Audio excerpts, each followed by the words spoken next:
प्रशांत किशोर ने कहा कि तुम जीतने की बात छोड़ो, दूसरे नंबर पर आकर दिखा दो, मैं मान लूंगा कि रामगढ़ की जनता में तुम्हारी पकड़ है। हमको क्या लड़ा रहे हैं, हमको क्या लड़ा रहे हैं? और रामगढ़ में किसको लड़ा रहा है तो बुलाओ अपने नेता को, तेजस्वी यादव को। तो समीर भाई ने कहा है पहले कि बुलाइए तेजस्वी यादव के यहाँ लड़ाने, और हम यहाँ लड़ जाते हैं और देखिए कौन जीतता है। कर लीजिए फैसला, एक वर्ष तेजस्वी जी लड़ जाएंगे, दो साल लड़ जाएंगे, यही रामगढ़ से लड़ जाइए। तो स्वराज जीत का कितना दावा कर रही है? अरे जीत हम अपना, दो बात है, जब स्वराज जीत हार का दावा नहीं कर रहे, जब स्वराज की बात किनारे हमने कह दी, लेकिन प्रशांत किशोर चुनाव जानने, लड़ाने और आकलन करने के लिए ही आप हमको जानते हैं, देश जानता है। हम उस आकलन के आधार पर बता रहे हैं कि आरजेडी, जगदानंद सिंह और उनके बच्चे, रामगढ़ की जनता सबसे ज्यादा अगर किसी से नाराज है तो उनसे नाराज है, और उनकी लड़ाई इसकी है कि वो तीसरे पर रहेंगे कि चौथे पर रहेंगे। पहले दूसरे की लड़ाई में वो है ही नहीं, और कौन अभी पहले दूसरे में है ये आपको हमसे ज्यादा जानकारी है।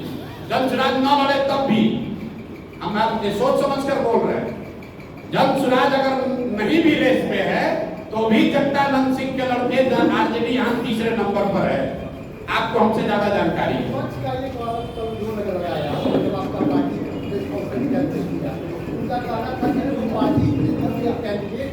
ठीक बात, बिल्कुल ठीक बात है। अब देखिए, एक विद्यार्थी है जो परीक्षा के केंद्र तक जाते जाते पढ़ रखे अपना नोट रिवाइज कर रहा है, एक विद्यार्थी है जो दारू पी के 2 दिन पहले ही कह दिया कि अब तो परीक्षा पास हो गए।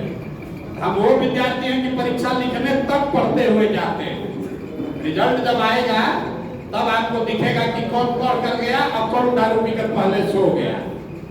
चुनाव आयोग ने निर्धारित किया है समय, 20 से 25 के बीच में नामांकन होना है, तो 25 से पहले होगा, हमारे लिए रिलैक्स नहीं होगा। 20 को जो नामांकन किया उसका भी फाइनल 28 को ही होगा, उसका भी वोट 13 को ही पड़ेगा। ऐसा नहीं है कि आप खुद के पहले नामांकन खर्चे तो वोट आपको पहले मिल जाएगा। हम तो सबसे पहले तरारी की घोषणा किए, उस समय दूसरे दल वाले कहाँ थे? बेलागंज में, इमामगंज में सबसे पहले दल स्वराज ने दावा किया, दल घोषित, उम्मीदवार घोषित किया, उस समय ये लोग कहाँ थे? संभव है कि हमारी रणनीति का हिस्सा है, पहले उनको घोषित करने दीजिए, उसके बाद। ये तो सब रणनीति का हिस्सा है कि किस सीट को हमको पहले अनाउंस करना है, किस सीट को बाद में अनाउंस करना है। हम तो आपको ये कह सकता है कि इनको तो प्रत्याशी नहीं मिल रहा है, तो देखिए 5 को आदमी बैठा हुआ है यहाँ पर, प्रत्याशी नहीं मिल रहा है, ये तो बात है नहीं। इनमें से किसको चुनना है? अब जगदानंद सिंह को तो पता है कि हम लड़ेंगे, उसके बाद हमारा बेटा लड़ेगा, बेटा के बाद उसका बेटा लड़ेगा, तो उस नजरिए से आप किस चुनाव की बात कर रहे हैं? हम तो आपको घोषित कर दे रहे हैं कि 2029 में भी आरजेडी का उम्मीदवार कोई जगदानंद के लड़का ही होगा, उनका परिवार का ही होगा, तो उनको क्या किसी से पूछने की जरूरत है? एक आपसे 2 सवाल, आप कैंडिडेट सिलेक्शन के लिए आपका स्टैंडर्ड थॉट क्या होगा? पॉलिटिकल स्टैंडर्ड थॉट ये है कि जिसको भी समाज में सही व्यक्ति लोग बता रहे हैं, ये निर्णय तो लोकतंत्र में जनता करती है सर। हाँ तो जनता कर रही है, अपनी थॉट क्या लेकर चल रहे हैं? पॉलिटिकल, सुनिए ना मेरी, इकोनॉमिकल, अरे लिखा हुआ है सही लोग।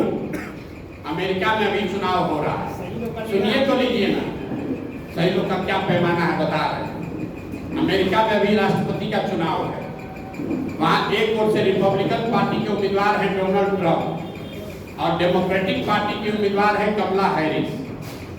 आपने पत्रकार होने के नाते कभी ये पूछा कि डोनाल्ड ट्रंप को टिकट किसने दिया, कमला हैरिस को उम्मीदवार किसने बनाया? वो किसी एक व्यक्ति ने नहीं बनाया, कोई आदमी वहां टिकट नहीं देता है। वहां जैसे हम 5 उम्मीदवार खड़े हैं, वैसे रिपब्लिकन पार्टी से 5 आदमी 10 आदमी कहता है हम दावेदार हैं राष्ट्रपति के उम्मीदवार के, और 6 महीना वो आदमी कैंपेन करता है अमेरिका भर में घूम के। लोग बताते हैं 5 में सबसे अच्छा डोनाल्ड ट्रंप हमको लगता है, तो डोनाल्ड ट्रंप हो गए उम्मीदवार। इसी तरह कमला हैरिस देखिए, वहां जो अभी राष्ट्रपति हैं बाइडेन साहब, वो उम्मीदवार घोषित हो गए, फिर जनता ने कहा नहीं इनका उम्र ज्यादा है, ये नहीं चलेंगे, तो कमला हैरिस वहां उम्मीदवार है। यहाँ बिहार में और रामगढ़ में तो बपौती है, हम रहेंगे, हमारा बेटा रहेगा, उसके बाद बेटा रहेगा, उसको किसी से पूछने की जरूरत क्या है? वो तो चाहे तो अगले 10 वर्ष का उम्मीदवार अब ये घोषित कर देगा। एक सवाल और सर, आपने विगत जो चुनाव लोकसभा में किया उसमें आपकी भविष्यवाणी या के साथ आपका जो आंकड़ा था वो फ्लॉप था, आपने इसको स्वीकार किया। फ्लॉप रहा। आप कैसे स्वीकार करते हैं? आपको ज्यादा जानकारी है क्योंकि आप पत्रकार हैं। फ्लॉप रहा, आप सुन लीजिए, हम जान रहे हैं आप कहाँ आ रहे हैं। हमने लोकसभा चुनाव से पहले 6 महत्वपूर्ण बातें कही। पहली बात कही कि अगली सरकार भाजपा की एनडीए की ही बनेगी और उसमें ऐसा लगता है मोदी जी ही प्रधानमंत्री बनेंगे। आज देश में किसका सरकार है? भाजपा का है, एनडीए का है, मोदी प्रधानमंत्री है। दूसरी बात मैंने कही कि जो मोदी जी के प्रति लोगों में जो पहले श्रद्धा, जो आग, जो अंधभक्ति थी, उसमें बड़े पैमाने पर गिरावट दिख रही है, वो भी आपको दिखा। तीसरी बात मैंने कही कि मोर और लेस जितना भाजपा को सीट पिछली बार आया था 300, उतना ही सीट आएगा। ये बात ठीक है, ये गलत हुआ। हमने क्या कहा? जो स्थिति पहले 2019 में थी वही रहेगी। तो वोट शेयर के मामले में भाजपा को 2019 में 36% वोट आया था, इस बार 35.13% वोट आया है, 0.7% कम आया। सीटों के मामले में 300 के बजाय 240 आया है, जो बड़ी गलती है, जिसको आप फ्लॉप बता रहे हैं। तो भैया हम भगवान तो है नहीं, स्टैटिस्टिक्स भी है, वो एक आकलन है, सही भी हो सकता है, गलत भी हो सकता है। मेरी गलती है, और जब गलती हुई सामने नेशनल चैनल पर आकर कहा ये 3 बात ठीक है, लेकिन सीट के मामले में आकलन गलत हो गया। चौथी बात क्या बोली कि कोई भी कितने भी मोदी जी को सीट से जीत कर आए, 250 आए या 300 आए, तीसरे टर्म में मोदी जी अपने पहले और दूसरे टर्म के मुकाबले कमजोर प्रधानमंत्री होंगे, वो आपको दिख रहा है। हमने एक और बात कही कि भाजपा चाहे जितने सांसदों के साथ दल सरकार बनाए, तीसरे टर्म में आने वाले समय में उत्तर प्रदेश की भाजपा के नेतृत्व को लेकर भाजपा में बहुत बड़ा संकट की स्थिति बनेगी, वो भी आपको दिख रहा है। योगी जी की बात रोज आप सुन रहे हैं। तो 6 प्रेडिक्शन किए गए, उसमें 5.5 ठीक है, सीट वाला गलत है, लेकिन लोगों को तो सीट याद है, उस हिसाब से मेरी गलती है। अब एक अंतिम बात सुनिए, बंगाल में हमने कहा, पूरे देश ने कहा भाजपा को 200 सीट आएगा। प्रशांत किशोर ने कहा भाजपा को 100 से ज्यादा सीट नहीं आएगा, भाजपा को आया 77। संभव है कि भाजपा को 90 भी आ सकता था, 10 भी आ सकता था, 100 के नीचे आएगा। लेकिन हम इसलिए नहीं कह रहे कि हम अपने गलती को जस्टिफाई कर रहे हैं, लेकिन आप ये समझिए कि जो लोग देश भर के आंकड़ों को एनालाइज करके प्रेडिक्शन कर रहे हैं, इतना आसान काम नहीं है, ऊपर नीचे हो सकता है 10-20 सीट। इसके लिए अगर आपको लगता है हमारी समझ खत्म हो गई है, तो मान लीजिए कि हमारी समझ नहीं है। नहीं, देखिए तरारी में क्या है, मैं आपको बता देता हूँ।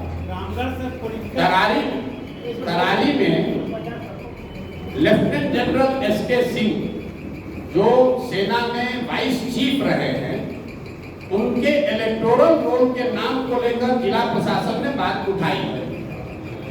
उनका ये कहना है कि इलेक्शन के कमीशन के रूल में ऐसा है कि आप बिहार के हैं, लेकिन अगर बिहार के किसी विधानसभा क्षेत्र में आप मतदाता के तौर पर रजिस्टर नहीं हैं, तो आप चुनाव नहीं लड़ सकते। ये वहाँ के अधिकारियों ने बताया।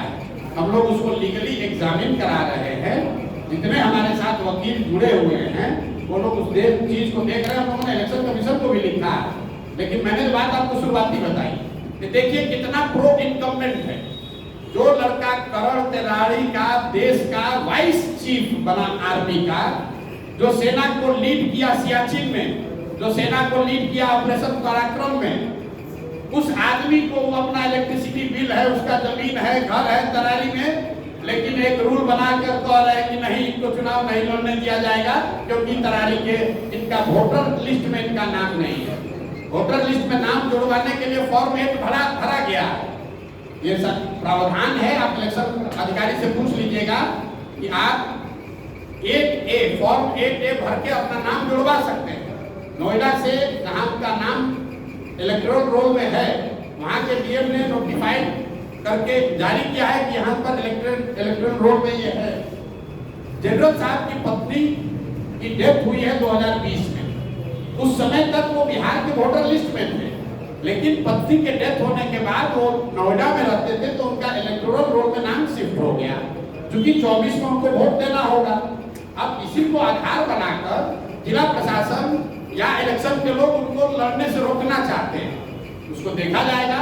लेकिन इस तरह की चीज तो लोकतंत्र में आती ही रहेगी। आप व्यवस्था के सामने खड़े होइएगा तो जो वहाँ बालू माफिया है, जो हजारों करोड़ रुपया लूट रहा है, वो इतना आसानी से थोड़ी छोड़ेगा।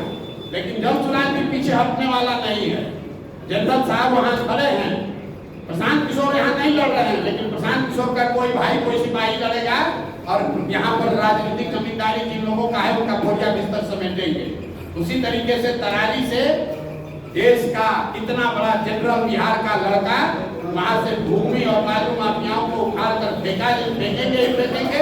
अगर उनको नहीं लड़ने दिया तो कोई वहां तरारी का लड़का लड़ेगा, लेकिन लड़ेगा जरूर। हम लोग पीछे नहीं हटेंगे, ये नहीं कहेंगे कि हमारा नामांकन कैंसिल हो गया। हम लोग लगे हुए हैं। कल या परसों तक निर्णय इलेक्शन कमीशन दिल्ली को देना है कि उनको लड़ने की अनुमति दी जाएगी कि नहीं।